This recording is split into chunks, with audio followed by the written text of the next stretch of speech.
Have you ever wondered what drives someone to join a revolution, or a crusade, or some radical new movement? It's one of the most powerful forces in all of human history, and it really all comes down to a specific type of person.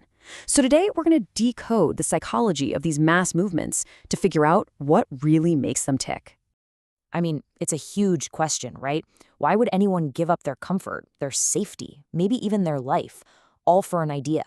What turns a totally ordinary person into this fervent, unwavering devotee?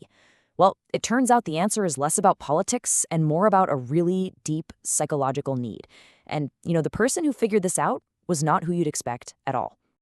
And here's the kicker. The most profound insights on this whole topic didn't come from some university professor or fancy analyst. Nope. They came from a self-taught philosopher who came up with his theories while loading and unloading ships. So let's get to know this incredible figure, Eric Hoffer. He was a true original, a philosopher who taught himself everything he knew. And because he lived on the fringes of society, he had this unique, unfiltered view of humanity. It let him see patterns that, frankly, most academics just missed. You see, Hoffer's perspective is so powerful because he wasn't sitting up in some ivory tower. This guy left school at 14. He educated himself in public libraries, and for 3 decades, he worked as a dock worker in San Francisco. He was just watching his fellow workers, the ones who were discontent, the hopeful ones, the frustrated ones. His theories weren't born from textbooks. They were forged in the real world, from the ground up. And his ideas, they grew over several decades. Back in 1951, he published his masterpiece, The True Believer, which is what we're really focusing on today. But in his later books, he kept expanding on these ideas, digging into the cultural mood of the 60s, our human fear of change, and the role the government plays in our search for purpose. But there's this one connecting thread through it all. It's the individual's psychological needs that are the real engine of history. Okay, let's get right to the heart of it. Who is this true believer? What really makes them tick? Hoffer gives us this psychological profile that's, it's both chilling and deeply, deeply human. So here's Hoffer's big idea.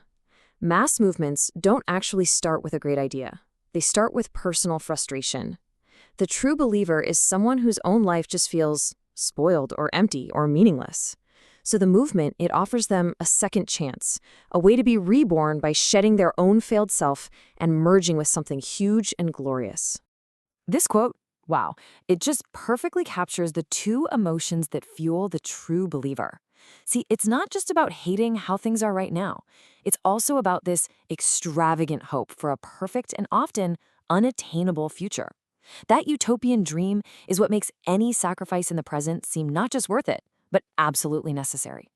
So let's break down how this transformation actually happens. First, it all starts with a deep sense of personal disappointment. Your life isn't what you thought it was going to be. This feeling creates a void, a big empty space, which leads you to start searching for a cause, and honestly, any cause that offers you a brand new identity. Then, the final crucial step, self-renunciation. You willingly give up your individuality, your doubts, your personal goals to become a totally selfless instrument of the cause. Okay, so now we have the raw material, these frustrated individuals. But how are they actually forged into a powerful, solid movement? Well, Hoffer points to the specific tools and leadership types you need to make it all happen. Hoffer says it's almost never just one person who builds a movement. It's more like a team of specialists. First, you've got the visionary, the person who can paint this incredibly vivid picture of a glorious future. Then you get the pragmatic organizer, the architect who actually builds the machine. They handle the logistics, the strategy, all the nitty-gritty stuff. And then, pretty often, you've got the demagogue, the master of hatred, who keeps the group totally unified against a common enemy. This slide just captures it perfectly. Think of these as the two engines of a movement. On one side, you have that extravagant hope, pulling people toward this perfect vision. And on the other, you have unifying hatred, pushing them away from a present they despise. And you need both.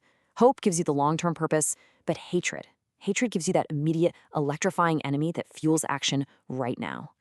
Okay, now we get to one of Hoffer's most controversial and fascinating ideas.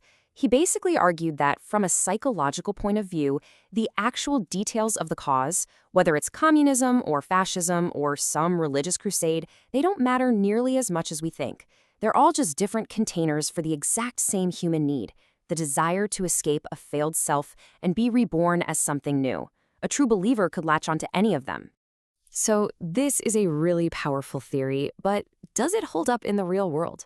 Let's put Hoffer's framework to the test and apply it to two very, very different historical examples. So let's take the U.S. civil rights movement. The deep frustration with segregation, that was the fertile ground.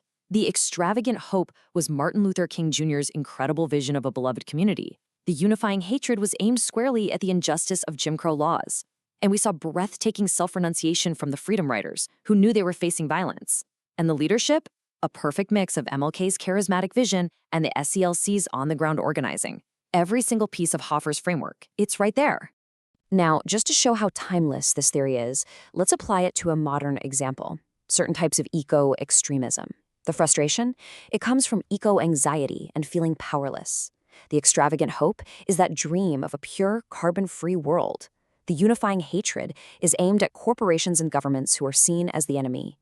And you see self-renunciation and activists willing to get arrested, almost embracing a kind of climate martyrdom. The pattern holds, even when the ideology is completely different. So, what should we take away from all this? Hoffer's work has been incredibly influential, for sure, but it's not without its critics.